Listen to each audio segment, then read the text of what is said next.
Saya cabut moratorium. Lah orang kok ribut. Ini terkait pendapat yang sangat berbeda terkait dengan Sebetulnya reklamasi bisa Teluk dijembatani Jakarta ya. dari pertanyaan saya, apakah Bang Ruhut merasa riset-riset untuk nelayan kita itu sudah sama dahsyatnya, jadi dibiayai juga oleh pemerintah, yang dibandingkan itu Harvard, yang mana-mana. Cobalah, ini ada nggak riset-riset yang untuk nelayan kita? Jadi kalau kita sodorkan, Bang Ruhut maaf, itu dilihat bahwa ternyata risetnya juga mantap dan memang menguntungkan nelayan gitu. Ya. Research kita tuh hebat-hebat loh, jangan salah loh. Sekarang ini saya loncat ya, LRT ini adalah proyek pertama Indonesia yang dikerjakan oleh putra-putri kita loh. $3 billion itu. Itu yang ngerjain tuh Inka dengan BPPT, juga dengan LAND, dengan semua. Integratornya aja kita minta sewa konsultan dari luar. The rest itu oleh bangsa kita sendiri. Jadi sebenarnya kita tidak berani mengatakan bahwa kita hebat, itu saya paksa.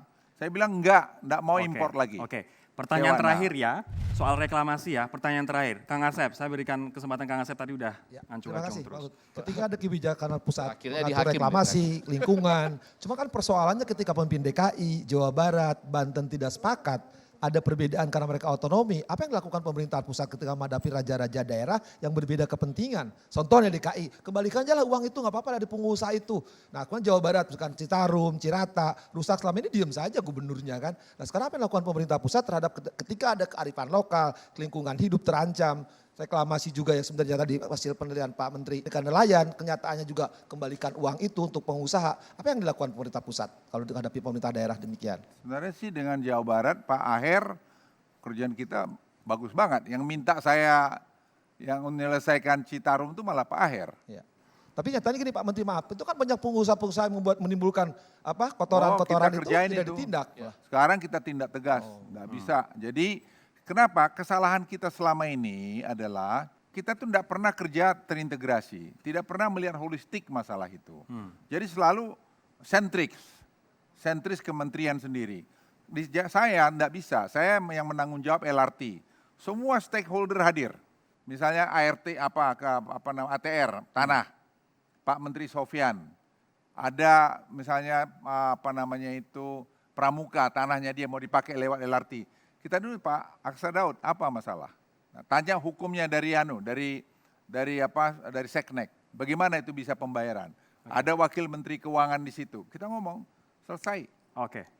Orang selalu bilang, Luhut tuh nanganin semua. Tidak. Itu kan perhubungan di bawah saya. Tidak bisa lepas dari Menteri Keuangan. Baik, oke. Tidak bisa lepas tadi dengan lingkungan hidup. Tidak bisa lepas dari ATR. Semuanya saya terkait ya kumpul. Pak. Baik. Tadi sebentar. Ini pertanyaan terakhir soal reklamasi tadi. Ya Mas reklamasi. Teguh. Ya. Tadi kan Pak Luhut menyebutkan sudah tidak ada masalah Ini dengan terakhir sekali. Gubernur Anies, tidak ada masalah dengan Sandi. Tapi sekarang persoalan reklamasi ini kok status quo gitu loh Pak. Artinya tidak ada statement resmi dari katakan Pemprov DKI Jakarta, ya jadi bahwa gini sekarang ya, terakhir benar ya. Begini. Kalau memang sudah ada harmonisasi, begini Bapak, kenapa masih ada perbedaan itu Pak? Dari kami udah selesai. Ya udah selesai. Jadi moratorium sudah, sekarang ada di Pak Gubernur. Ya monggo Pak Gubernur silakan melihat, kan yang punya daerah rakyat itu dia. Tapi Gubernur harus lihat bahwa studi-studi dilakukan dengan benar gitu loh. Nanti bahwa kalau satu ketika beliau menemukan ada yang tidak benar ya diberitahu. Baik. Kita juga kalau ada yang tidak benar, saya pribadi saya akan ngaku salah. Ngomong-ngomong Kalau tetap soal dengan sikap gubernur. seperti sekarang gimana Pak? Nola. Oke Mas, reklamasi sudah selesai, nanti kita bahas reklamasi mulu nih. Nah ngomong-ngomong soal gubernur dan juga LRT. Gubernur DKI dan Wakil Gubernur DKI mengatakan bahwa proyek MRT dan LRT menyebabkan genangan air di ruas-ruas jalan protokol karena menghambat saluran air. Selain itu bikin macet Pak di beberapa ruas jalan khususnya di ibu kemarin kota. kan sudah diperbaiki, sudah dianukan. Tanggapan Anda apa? Tidak ada, biasa itu teknis saya kira, tidak ada salah itu. Sebenarnya nggak ada isu Itu kan juga. seolah ngurusin DKI gitu kan.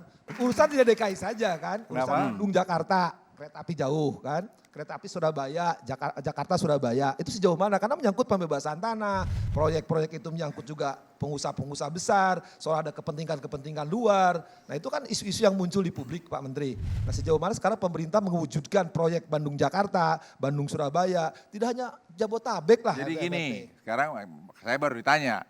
Jadi Jakarta Surabaya itu memang berproses. Kita tuh pilihannya 2.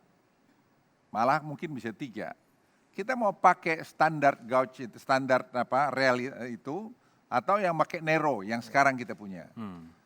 Saya pribadi dan juga teman-teman, kita tidak mau nanti generasi mereka ini 20 tahun lagi, 30 tahun lagi, sumpah serapain. Dulu proses pengambilan keputusan, kenapa sudah tahu bahwa terjadi perubahan teknologi, masih pakai narrow. Ya. Nah, tapi kembali pertanyaan, cost-nya hampir 1,5 kali lipat lebih mahal. Kita pilih mana? Jadi sekarang itu masih berproses, kita tunggu aja. Tapi kalau saya pribadi Anda tanya, saya kepada narrow, pada standar.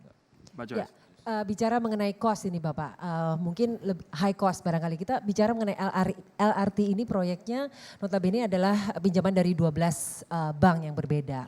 Nah, apa kedepannya Bapak Menteri bisa meyakinkan bahwa pembangunan Gini, Bu, proyek-proyek strategis juga menggunakan metode yang sama? Gini, saya ini kasih paparan yang Ibu bilang tuh di Davos. Oke. Jadi Davos saya kasih paparan di Davos, saya baru balik Davos. Itu mereka bilang Indonesia luar biasa. Oke. Kenapa? Ini pertama proyek Indonesia hanya dibiayai 30% APBN. Nah sekarang bagaimana pinjaman itu kita taruh kepada proyek. Proyek itu yang bayar itu. Kenapa bisa? Karena penumpangnya bisa sampai 470.000 orang. Jadi dia bayar sendiri. Sekarang karena itu orang luar lihat di dunia ini ada berputar duit. Mungkin hampir 12 triliun dolar. Dia nyari tempat singgah nih. Di mana yang bagus. Bunganya 0 atau minus. Sini 8,25% interestnya. Baik. Saya bilang sama mereka, kau kalau mau datang ini apa yang kita sebut blended finance. You can go, you can come. Mereka sekarang pikir kapan? Setelah ini jalan, nanti bulan Maret tahun depan percobaan, kemudian 4-5 bulan kemudian dia jalan, kita sudah tawarin. Kita kalau dapat 5% bunganya dari luar, dia untung, kita untung. Nah ini kita bikin model. Jadi pendanaan yang Presiden katakan itu, APBN itu akan kita bikin banyak kepada proyek-proyek untuk di daerah-daerah yang returnnya kecil. Nah daerah-daerah yang proyeknya returnnya bagus seperti tadi LRT, Urban Transportation tadi, kita kasih model seperti Baik, ini. oke. Kalau Mbak Yeni melihat proyek besar LRT, MRT, rawan korupsi nggak Mbak? Kalau rawan iya gitu kan, kalau kemudian tidak ada sistem, dalam hal ini adalah prinsip transparansi dan akuntabilitas yang dibangun, itu pasti gitu kan. Tetapi kan saya percaya bahwa di dalam misi visi dan misinya Jokowi untuk bicara mendorong tata kelola, itulah yang menjadi ujian bagi pemerintahan untuk membangun sistem di sini. Tadi disampaikan bahwa 30% adalah dari APBN yang kemudian digelontorkan ke BUMN, terutama salah satunya adalah penyertaan modal, ya kan. Nah ini yang menjadi salah satu concern kami sebenarnya, sampai sejauh mana kemudian desain atau roadmap di dalam hal ini adalah BUMN. Kalau kita digelontorkan umpamanya sekitar 8,8 triliun hingga 10 triliun untuk proyek ini, kita kan ingin membicarakan 3 tahun, 5 tahun kontribusi yang kemudian diberikan kepada APBN, bicara soal dividen Jadi itu. gini Bu, Nah, nanti Ibu sekali-sekali datang di kantor saya. Yang ngitung-ngitung ini sekarang anak-anak milenial, bukan yang birokrat itu. Umur-umur 22 tahun, 25, 30, mereka tuh ngitung. Zaman now ya Pak. Zaman now. Mereka ngitung yang nggak bisa diintervensi. Nah mereka ngitung sedemikian rupa, dan mereka bilang ini yang terbaik. Nah sekarang gampang ngukurnya Bu. Kalau bank asing dengan melihat struktur yang kita tawarkan mau masuk, kan dia sudah pasti ngitung, nggak mau default. Sederhana, sekarang ada 12 bank konsorsium yang mau masuk. Itu hanya bank 4 pemerintah, 8 itu bank asing. Ya mereka lihat di barang bagus, 1. Kalau di Davos kemarin saya paparkan itu banyak yang pengen masuk. Ya saya pikir nggak ada poin kita terlalu khawatir. Cuma ada satu pertanyaan sampai sekarang, kenapa kemudian memilih distribusi itu lebih banyak dari Cina dibandingkan Jepang, bahwa hitung-hitungannya kemarin itu kan di Lebih dalam media menguntungkan itu dari ada lebih murah. Tiongkok. Sambil Jepang sama, itu loh. sama kali ya. Hampir sama. Hampir- Sebentar, hampir sama digabung ini. dulu Kang Effendi. Saya ini kan zaman setengah now lah saya ya, sudah agak-agak. Setengah Cuma now. yang agak penting itu begini, walaupun itu dihitung-hitung sama zaman now, Tapi kok Tenang, lama, jangan ngotot. Biasa aja, nggak ngomong biasa aja. lama Tadi betul tenang-tenang aja. rasanya selesainya. Ini ya dari riset-riset yang apanya? lalu yang saya baca, siapa tahu dari riset terbaru. Yang di jalur ini 37%, di jalur ini 17%, di jalur ini 3%. Jadi karena lama betul rasanya, mungkin hitungan anak-anak zaman ini apa bagaimana, jadi terasa kalau lagi hujan, nah ini nih penyebabnya. Anjir. Kalau lagi ini Memang nih. Jadi kalau- kenapa lama betul lah Bang? Ya Ini. memang kalau udah dihitung-hitungnya itu ya memang lama bangunnya nggak bisa cepat. Jadi ini sih. bakal lama lagi nih, 37%, Ya ini kita 7%, kalau 3%. ceritanya kan tahun depan bulan segini mestinya udah selesai, udah trial dia, Oke. udah trial. Tahun Jadi- depan bulan segini Sampai sini LRT udah sudah nggak selesai. April itu sudah. Zaman lo udah Jadi lewat ya kan, memang baru nyampe. ya kita nggak punya pilihan. Ini ya. sabar 1 tahun lagi berarti ya. Vale mau bertanya nggak? Saya heran sama teman-teman saya hari ini. Kenapa Kayaknya ya? tuh cari-cari aja kesalahannya tulang saya ini. Wih. Tanyakan kali Bang. Kita wakil publik kok tanya. Bangsa ini juga harus bangsa ini juga harus diajarin cara memuji orang. Benar. Jangan cuma cara menguji, cuma cara cari-cari kesalahan. Lihat dong, gimana sih? Kenapa sih Pak Menteri bisa tegas banget orangnya? Kenapa nggak itu yang ditanya?